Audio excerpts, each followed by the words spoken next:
તેમાં તેના ઈંડા મૂકે છે, જ્યાં જ્યાં ચોખ્ખું પાણી ભેગું થાય, જેમ કે ફ્રીજની ટ્રે, કુલર, પાણીની ટાંકીઓ, ફુવારા, પાણીની કોઠી, ફૂલદાની, હવાડા, પક્ષીકુંડ, પાલતુ પ્રાણીનો ચાટ અથવા આંગણ કે અગાશી પર સ્થિર થયેલા પાણી કે ટાયર કે પીપા ભરેલા સ્થિર થયેલા પાણી, જ્યાં જ્યાં પાણી ભેગું થઈ શકે છે ત્યાં તુરંત સફાઈ કરાવો.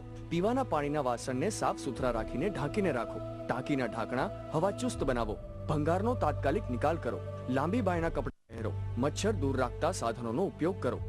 વરસાદ પછી ટાળો ફેલાતો રોગચાળો. ગુજરાત રાજ્ય આરોગ્ય અને પરિવાર કલ્યાણ વિભાગ દ્વારા જનહિતમાં જારી.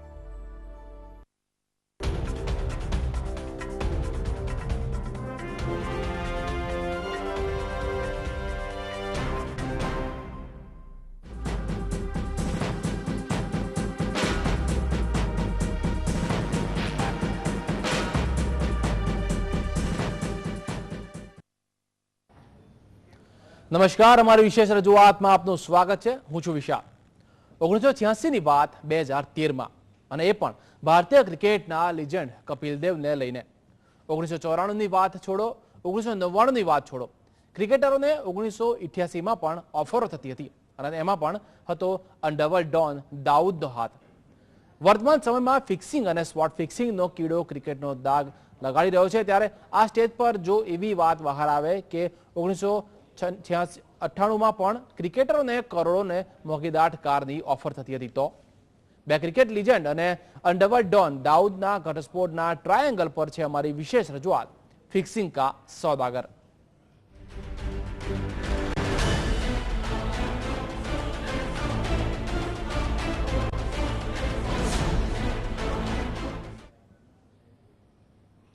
પૂર્વ ભારતીય ક્રિકેટર દિલીપ વેંગસરકરે મેચ ફિક્સિંગ સાથે જોડાયેલો એક મોટો ઘટસ્ફોટ કર્યો છે. વેંગસરકરે કહ્યું છે કે 1986માં શારજામાં દાઉદ ઇબ્રાહિમે ટીમ ઇન્ડિયાને મેચ ફિક્સિંગની ઓફર કરી હતી, પરંતુ એ સમયે ટીમના કેપ્ટન કપિલ દેવે દાઉદ ઇબ્રાહિમની આ ઓફર ઠુકરાવી દીધી હતી. એટલું જ નહીં, કપિલ દેવે દાઉદને ઠપકો આપી ત્યાંથી રવાના કરી દીધો હતો. પૂર્વ ભારતીય ક્રિકેટર દિલીપ વેંગસરકરે મેચ ફિક્સિંગ સાથે જોડાયેલો એક મોટો ઘટસ્ફોટ કર્યો છે.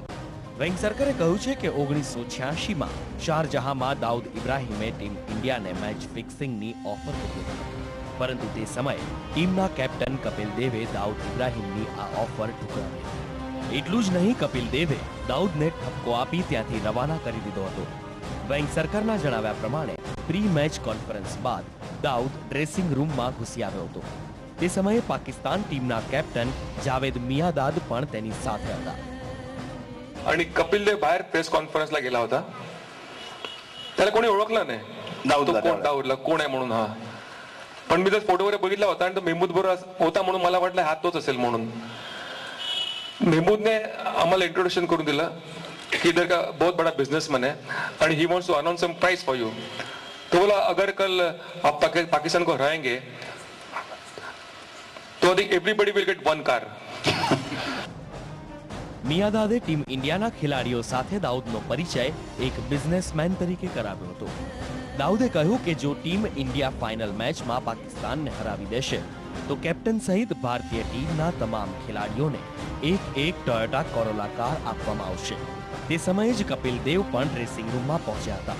તેઓ દાઉદને ઓળખતા ન હતા, એટલે તેમણે દાઉદ તરફ ઇશારો કરીને દાઉદનો પરિચય માંગ્યો હતો. જ્યારે કપિલ દેવને ખબર પડી કે પાકિસ્તાનને મેચ હરાવવાના બદલામાં દાઉદે કાર આપવાની ઓફર કરી છે, ત્યારે તેમણે દાઉદને ઠપકો આપી બહાર કાઢી મૂક્યો હતો.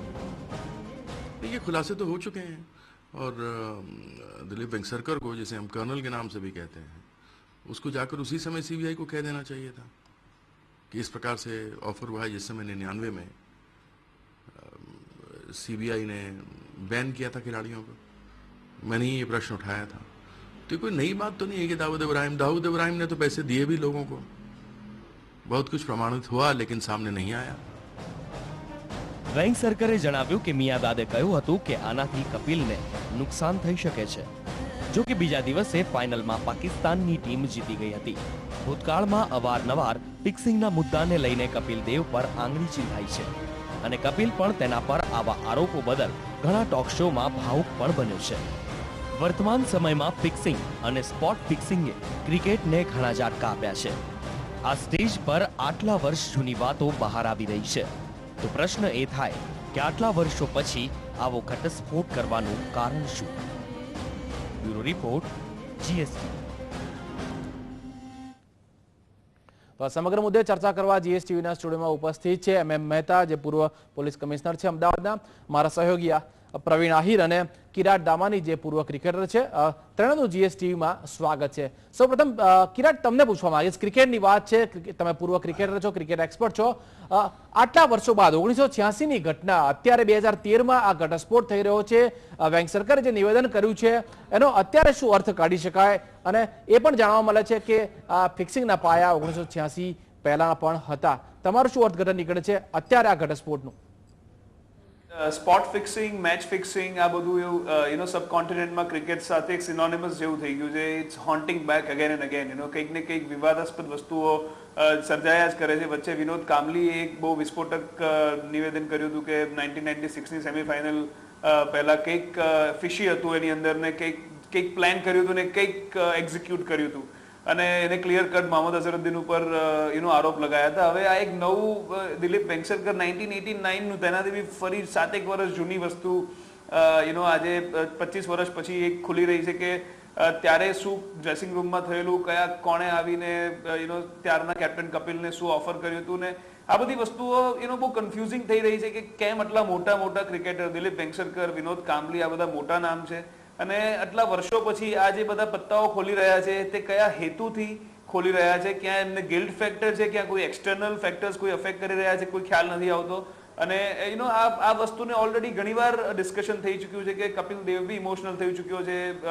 ઓન એર ઘણા એના પ્રોગ્રામમાં તેને પૂછવામાં આવ્યું છે, અને તે પાસ્ટમાં મનોજ પ્રભાકર જેવા ક્રિકેટર્સે જ્યારે એલિગેશન મૂક્યા હતા કે કેમ તેની સ્ક્રુટિની ના થાય, અને જ્યારે મનોજ પ્રભાકર અઝહરુદ્દીન ને જડેજા ઉપર બહુ ક્લિયર કટ ડિસિઝન તેમની અગેન્સ્ટમાં ગયા હતા અને તેમના પર બેન મૂકવામાં આવ્યો હતો, તે પછી ઘણી બધી વાર વન આફ્ટર અનધર ઘણા બધા ક્વેશ્ચન્સ અરાઇઝ થયા છે. અને હવે આ કપિલ દેવ માટે જે પ્રભાકરે કહ્યું હતું, ને હવે જે વેંગસરકર કહી રહ્યો છે કે ડ્રેસિંગ રૂમમાં આવેલો પણ કપિલ દેવે તેને દાદ નહોતી આપી અને તેને રફાદફા થવાનું કહી દીધેલું, કે ગાડીઓ ઓફર કરી હતી બધા પ્લેયર્સને. આ બધી વસ્તુઓ ક્રિકેટ સાથે અટેચ રહેલી જ છે પહેલેથી, કારણ કે ઓફકોર્સ ક્રિકેટ એક એવી ગેમ છે આ કન્ટ્રીમાં કે જે મોસ્ટ પોપ્યુલર રહી છે, અને બીજી કોઈ સ્પોર્ટ એવી કોઈ પોપ્યુલર થઈ નથી કે તેમાં તમને ફિક્સિંગ કરવા માટે ચાન્સ બી મળે, ટુ બી ઓનેસ્ટ. અને દાઉદ, વી ઓલ નો આ બધું ક્યાંથી ચાલુ થતું હોય છે, ક્યાં આપણને સમટાઈમ્સ આપણે વિચાર શક્તિની બિયોન્ડ જતી રહે છે વસ્તુઓ.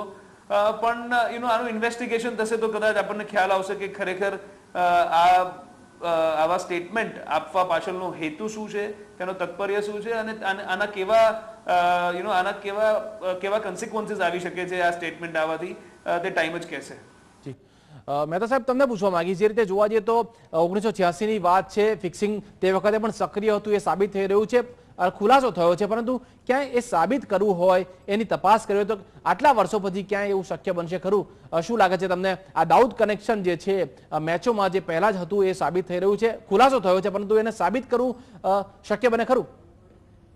ખરેખર તો 27 વર્ષ જૂની વાતની ચર્ચા આજે થાય છે, અને નામ જે બહાર આવી રહ્યા છે કે કપિલ દેવ કેપ્ટન હતા અને વેંગસરકર એક ટીમના એક બહુ સ્ટ્રિક્ટ ડિસિપ્લિનરી પ્લેયર હતા, અને વેંગસરકરને આર્મી જેવો ડિસિપ્લિન માટે એને કર્નલ વેંગસરકર કહેતા હતા, એ હતો. તો તે વખતે જો વેંગસરકરની ને કહેવા પ્રમાણે એ કપિલ દેવના ચેમ્બર રૂમમાં એ દાઉદ અંદર જઈને અને ઓફર કરી, તો એને કાઢી મૂકવાની વાત તો હવે પુરવાર નહીં થાય. પણ ખરેખર ટીમના કેપ્ટન અને વેંગસરકર એ બંનેની જવાબદારી હતી કે પરત આવ્યા પછી ઇન્ડિયામાં શારજાથી એ બોમ્બે પોલીસના કમિશનર કે ડીજીપી મહારાષ્ટ્રના અથવા ગુપ્તચર એજન્સીઓ જે છે આઈબી, રો, એના થ્રુ BCCI જો એને માહિતી આપી હોત, લિખિત નહીં આપે પણ મૌખિક જો આપી હોત તો એની એન્ક્વાયરી તે વખતે થઈને, અને ભલે આજ સુધી એ રેકોર્ડ ઉપર નહીં આવે, પણ હવે 27 પરથી એને પબ્લિકમાં ડિસ્કસ કરવાનો કંઈ અર્થ નથી, કંઈ પુરાવા નથી અને એની એક % પણ એની વેલ્યુ નથી. તો જે 27 વર્ષ પહેલાં વાત કરી હોત તે વખતે એનો કંઈ દેશને કે ક્રિકેટ બોર્ડને એના કંઈ પોઝિટિવ બેનિફિટ થવાની શક્યતા હતી, પણ અત્યારે નથી. અને બે અધિકારીઓ જે કંઈ 27 વર્ષ પછી વાત કરી છે એની કંઈ ઇમ્પોર્ટન્સ નથી. અને કયા કારણસર 27 વર્ષ પછી વાત કરી છે એ પોતે જ સમજાવી શકે લોકોને કે બોર્ડને કે એટલા વર્ષ સુધી એ શા માટે એ સાયલેન્ટ હતા. ચોક્કસથી આટલા વર્ષ સુધી વેંગસરકર કેમ ચૂપ રહ્યા એ પણ એક મોટો સવાલ છે. અને ફિક્સિંગના મૂળ 1986 સુધી પણ જોડાઈ રહ્યા છે, મળી રહ્યું છે વધુ માહિતી. એમાં પ્રવીણ સાથે પણ ચર્ચા કરીશું, ચર્ચાને દોર આગળ વધારીશું, પરંતુ તે પહેલા લઈએ એક નાનકડું break.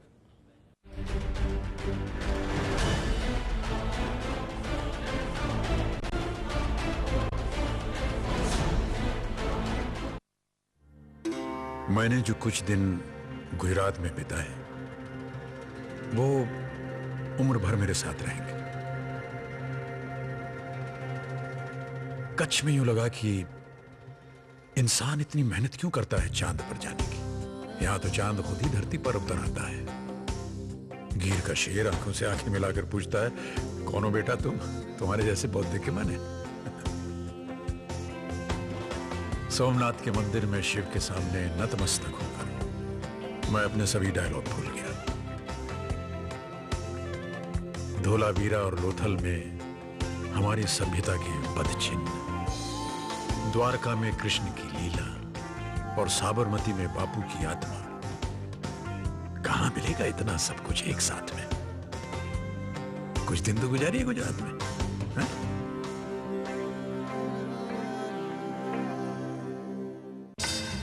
The essence of luxury, the shades of supremacy.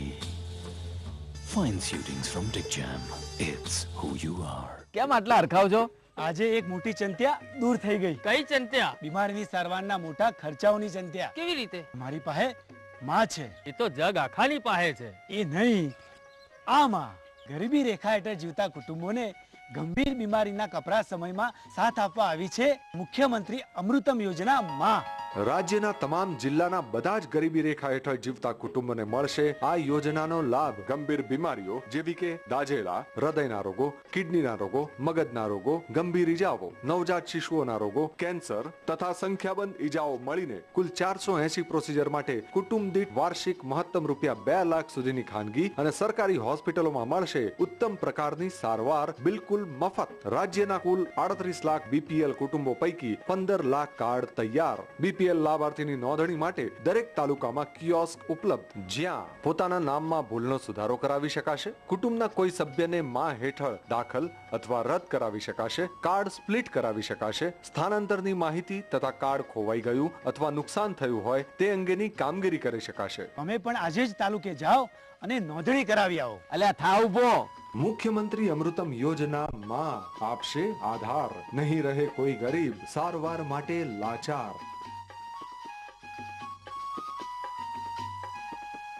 સૌનો સાથ, સૌનો વિકાસ.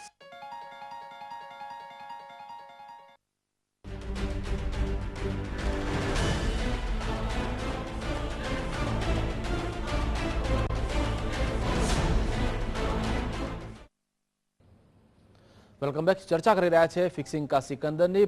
મારા સહયોગી પ્રવીણ પણ જોડાયેલા છે. પ્રવીણ, સૌપ્રથમ તમને પૂછવા માંગીશ, જે રીતે જોવા જઈએ તો ફિક્સિંગ 2012-13માં જે ઇસ્યુ ચગ્યો હતો, પરંતુ આજે ખુલાસો જે થયો છે, વેંગસરકરે જે ખુલાસો કર્યો છે એના ઉપર એવું લાગે છે કે ફિક્સિંગના આ જે ઇસ્યુ છે, આ મુદ્દો છે એ નવો નથી, પરંતુ 1986માં પણ ફિક્સિંગ અને સ્પોટ ફિક્સિંગ એ સક્રિય હતું અને એના પ્રયાસો પણ થતા હતા. શું કહેશો? ઓબ્વિયસ વિશાલ, એક આરોપ નથી લાગ્યો, પરંતુ એક નવી વાત બહાર આવી છે કે 90s પહેલા પણ ફિક્સિંગ થતું હતું, પ્લેયર્સને ઓફરો થતી હતી, અને એમાં પણ વાત આવી કે ડ્રેસિંગ રૂમની. જો 1999ની શારજાની વાત કરીએ અને જ્યાંથી એક ફિક્સિંગનું ભૂત શરૂ થયું, જ્યાંથી બધું હેન્ડલિંગ થતું, 99માં શારજામાં જે ફિક્સિંગનું કાંડ બહાર આવ્યું પછી શારજામાં ક્રિકેટ બંધ થયું. હવે પહેલાની વાત કરીએ 86માં કપિલ દેવ પણ પાસ્ટમાં ઘણા એવા એલિગેશન્સ લાગ્યા છે, આરોપ લાગ્યા છે, એટલે આ સ્ટેજ પર વેંગસરકરનું નિવેદનનું એક બહુ મોટું અર્થઘટન થાય છે. કેમ કે 99 પછી 99 પહેલા 94-95ની જો સિરીઝની વાત કરીએ તો એક મેગેઝીને આરોપ લગાવ્યો હતો કે તેના બુકી સાથે કનેક્શન છે. બુકીઝે 25 લાખનો ચેક કપિલ દેવને આપ્યો છે. કપિલ દેવ ઘણી વખત સેન્ટિમેન્ટને ઇમોશનલ થયો છે, એના ઇન્ટરવ્યુઝમાં રડી પડ્યો છે. અને એ ટાઈમે તેને કપિલે એક વાત સ્વીકારી હતી કે જો મારી સામે કોઈ ચાર્જીસ હોય, જો મેં કોઈ ખોટા પૈસા લીધા હોય તો મુંબઈ પોલીસ કે એ પોલીસ મારી ઉપર અત્યાર સુધી એક્શન લઈ ચૂકી હોત. અને ત્યારે એક ઇન્ટરેસ્ટિંગ વાત કહી હતી કે 94-95માં જ્યારે એને ચાર્ટર્ડ એકાઉન્ટન્ટને પૂછ્યું કે મારી આ વર્ષની મોડેલિંગ અને ક્રિકેટની તમામ આવક કેટલી છે, તો કે મને 23 લાખ રૂપિયાની આસપાસ એની આવક હતી. કપિલ દેવ પછી બી વાત કરીએ, મનોજ પ્રભાકરે પણ જો સેન્ટિમેન્ટલી એવા ઘણા બધા ઇશ્યુઝ થયા છે પાસ્ટમાં. 96ના વર્લ્ડ કપની કિરાટે વાત કરી કે જ્યારે ક્વાર્ટર ફાઇનલમાં ભારત અને શ્રીલંકાની મેચ રદ થઈ અને એ સેન્ટિમેન્ટ્સ ઊભા થયા હતા. 99માં અજય જાડેજા, નિખિલ ચોપડા, અઝરુદ્દીન આ લોકો સસ્પેન્ડ થયા ફિક્સિંગના કારણે. તો ફિક્સિંગનું ભૂત બહુ જૂનું છે. અને જ્યાં સુધી ડ્રેસિંગ રૂમ સુધી જવાની વાત છે તો પહેલા થતું કે ડ્રેસિંગ રૂમમાં વસ્તુઓ શેર થતી. હમણાં જ વર્તમાનની વાત કરીએ તો આઈપીએલનું સ્પોટ ફિક્સિંગ બહાર આવ્યું તો આ વસ્તુ જૂની નથી. 90sમાં પણ આવી બધી વસ્તુઓ થતી, પરંતુ આટલા વર્ષ પછી આવું સ્ટેટમેન્ટ આપવું. અને મહેતા સાહેબે કીધું એમ કદાચ તે મૌખિક કે કદાચ પોલીસને જણાવ્યું હોત તો કદાચ એક્શન્સ લેવાયા હોત. પરંતુ હવે એક ઇન્ટરેસ્ટિંગ છે, આટલા વર્ષો પછી આ નિવેદનનું અર્થઘટન શું થાય છે અને શું એક્શન લેવાય છે. ચોક્કસથી કિરાટ આપણી સાથે છે. કિરાટ, તમને પૂછવા માંગી છે, એક ટીમમેટને ટાંકીને આજે સમગ્ર ખુલાસો કર્યો છે, કેટલે અંશે યોગ્ય કહી શકાય? એ પણ આટલા વર્ષો પછી આ વાત જે તે સમયે પણ જે તે બીસીસીઆઈને કે પોલીસ અધિકારીને જાણ કરી શક્યા હોત, પરંતુ એક ટીમમેટે બીજા ટીમમેટને, કપિલે નથી ખુલાસો કર્યો, ટીમમેટે જ અને ટીમના સભ્યએ જ આ ખુલાસો કર્યો છે. અત્યાર સુધી કપિલ ચૂપ રહ્યા, પરંતુ વેંગસરકર બોલ્યા બાદ કપિલે આમાં થોડી ઘણી હામી ભરી છે. શું કહેશો? સી મીડિયા પર્સપેક્ટિવથી ડેફિનેટલી આ એક બહુ મોટી સ્ટોરી છે. એઝ વી ઓલ નો કે જ્યારે કપિલ દેવ જેવા મોટા દિગ્ગજ ક્રિકેટરનું જ્યારે નામ લેવામાં આવે અને તેવી દિલીપ વેંગસરકર જેવો કોઈ ક્રિકેટર લે કે જે બંને લેજેન્ડ્સ ગણાય છે ઇન્ડિયન ક્રિકેટના, તે બહુ મોટી વસ્તુ છે કે ઇગ્નોરેબલ વસ્તુ નથી.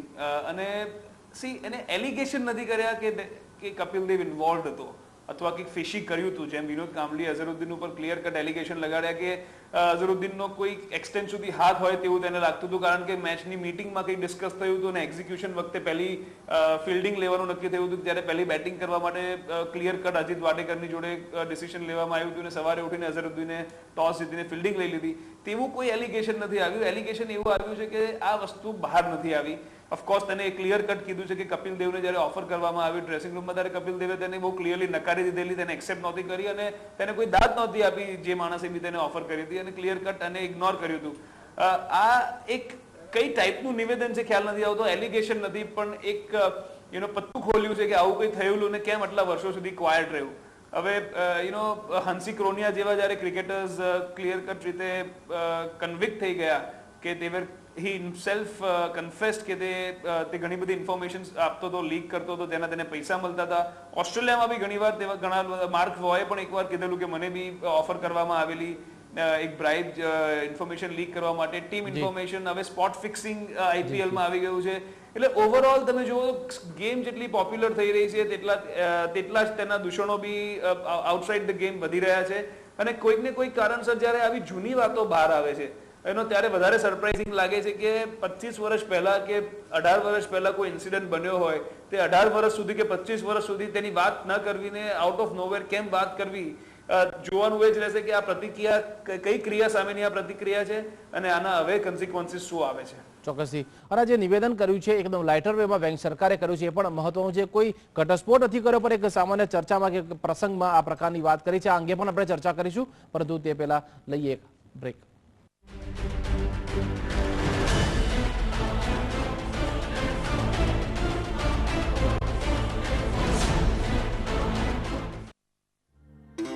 मैंने जो कुछ दिन गुजरात में बिताए वो उम्र भर मेरे साथ रहेंगे. कच्छ में यूं लगा कि इंसान इतनी मेहनत क्यों करता है चांद पर जाने की. यहां तो चांद खुद ही धरती पर उतर आता है. गिर का शेर आंखों से आंखें मिलाकर पूछता है, कौन हो बेटा तुम, तुम्हारे जैसे बहुत देखे मैंने. सोमनाथ के मंदिर में शिव के सामने नतमस्तक होकर मैं अपने सभी डायलॉग भूल गया. धोलावीरा और लोथल में हमारी सभ्यता के पदचिन्ह, द्वारका में कृष्ण की लीला और साबरमती में बापू की आत्मा। कहां मिलेगा इतना सब कुछ एक साथ में? कुछ दिन तो गुजारिए गुजरात में, हैं?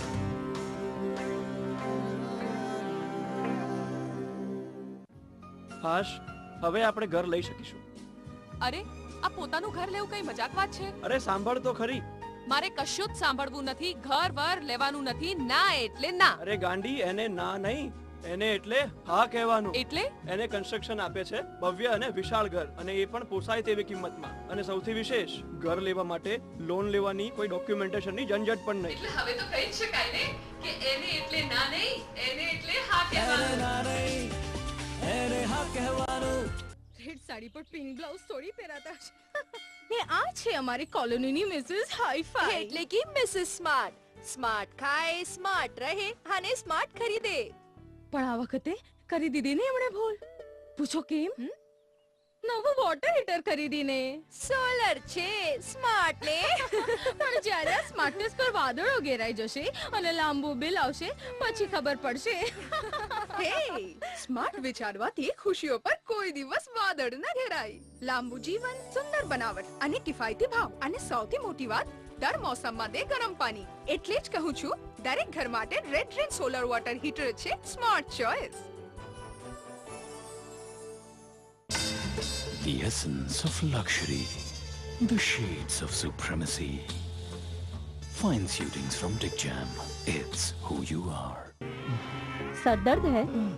कोई गोली लाऊं? कोई भी गोली क्यों, सिर्फ सुपर वन एक्स्ट्रा। सर्दी सरदर्द की खास गोली super one extra. Shri Maruti courier service देश के 25 राज्य में 1500 से ज्यादा आउटलेट के राष्ट्रव्यापी नेटवर्क द्वारा prompt, quick and reliable service, लाखों संतुष्ट ग्राहक और 25 से भी अधिक साल का अटूट विश्वास। Shri Maruti courier service.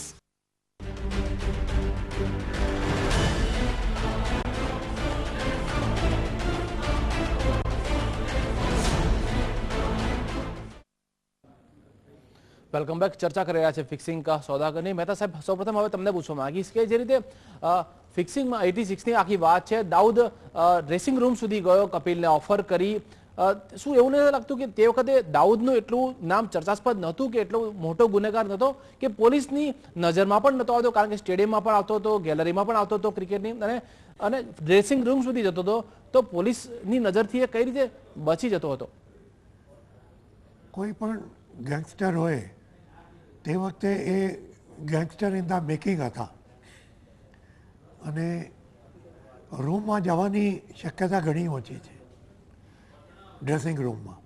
અને કપિલ દેવ સાથે બીજા પણ પ્લેયર્સ હોય છે જે રૂમમાં મળે, વાતો કરતા, કે આપણા મેચની સ્ટ્રેટેજી કેપ્ટનના રૂમમાં જઈને કેબિનમાં ચર્ચા કરી. એક બિઝનેસમેન તરીકે દાઉદ મળવા ગયો હતો કપિલને, એટલે એ રીતે બી જઈ શકતા હશે, એવું હશે કદાચ.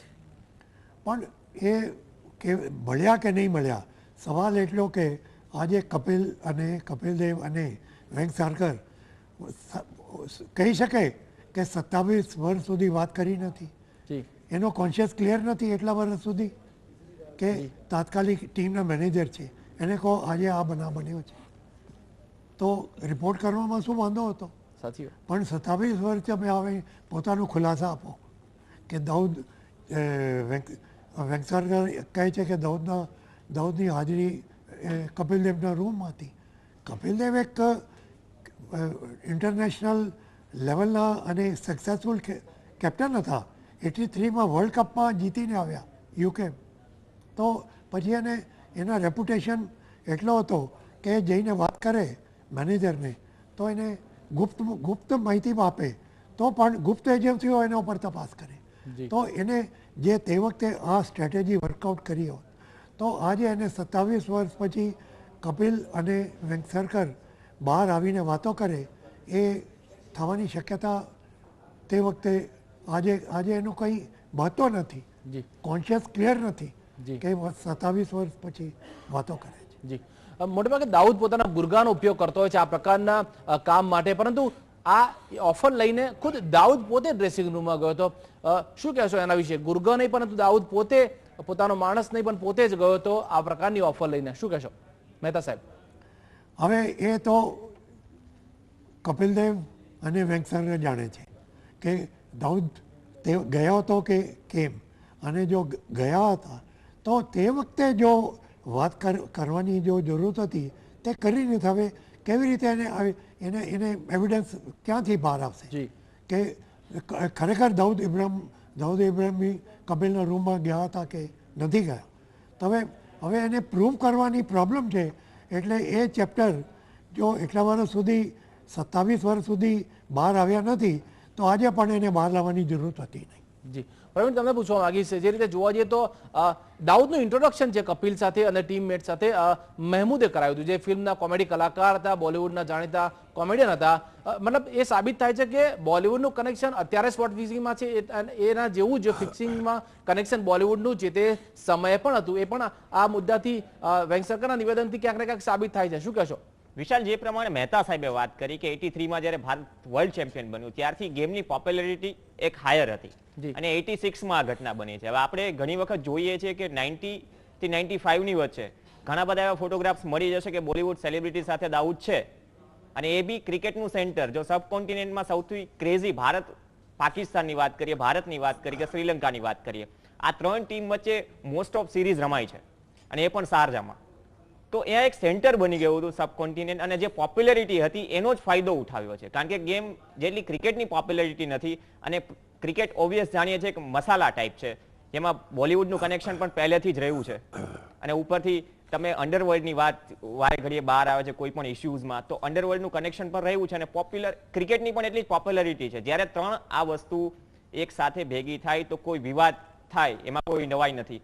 પરંતુ જે બોલિવૂડનું કનેક્શન આઈપીએલમાં આવ્યું, ને અગાઉ પણ હતું કે મહેમૂદે મુલાકાત કરાવી હતી આઈપીએલમાં. આ વખતે અભિનેતાઓ સ્પોર્ટ ફિક્સિંગમાંના સટ્ટામાં પકડાયા છે, તો એ ફિક્સિંગ એ જૂનું છે. પણ જ્યાં સુધી મહેતા સાહેબે વાત કરી કે પકડવાની કે લીક કરવાની કે આ મિશન ટ્રેસ આઉટ કરવાની વાત છે, તો તમને યાદ 98 ચોક્કસથી વાત જૂની છે, અત્યારે કહેવાનો કોઈ તાત્પર્ય રહેતો નથી. અને જો જે વખતે કહ્યું હોત તો કદાચ આ કિસ્સામાં અનેક નવા ખુલાસાઓ પણ થઈ શક્યા હોત. બોલિવૂડનું કનેક્શન પણ બહાર આવ્યું છે.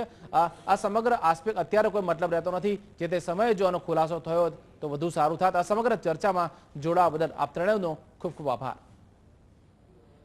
તો આ હતી અમારી વિશેષ રજૂઆત. વધુ સમાચાર માટે જોતા રહો જીએસટીવી. નમસ્કાર.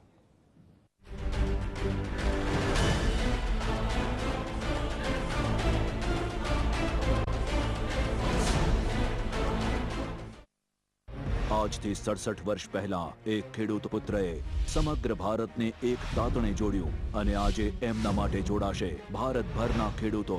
આજથી 67 વર્ષ પહેલા એક લોખંડી પુરુષે દેશને એકત્રિત કર્યો, અને આજે તેમના માટે લોખંડ એકત્રિત કરશે આખો દેશ.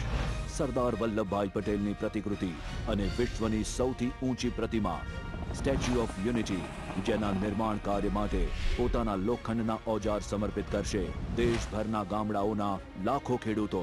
આ ઐતિહાસિક સ્મારકનું શિલારોપણ કરશે ગુજરાતના મુખ્યમંત્રી શ્રી નરેન્દ્ર મોદી 31 ઓક્ટોબર 2013 રોજ सरदार पटेल की जन्म जयंती अवसर पर. सरदार साहब का एक विश्व का सबसे बड़ा ऊंचा स्मारक बने, और इस स्मारक को बनाने में आप भी हिस्सा लें. सरदारे देश ने एक बनाव्यो, आपने तेने श्रेष्ठ बनावीशुं. एक भारत श्रेष्ठ भारत. पढ़ता है, खेलता है, झूलता उछलता है, दौड़ता कभी कभी दौड़ कर आता है, आगे आगे बढ़ता है इंडिया, अमूल दूध पीता है इंडिया, जश्न मनाता, सेहत बनाता, लाइफ के मैदान में बाजी मार लाता, आगे आगे बढ़ता है इंडिया, अमूल दूध पीता है इंडिया.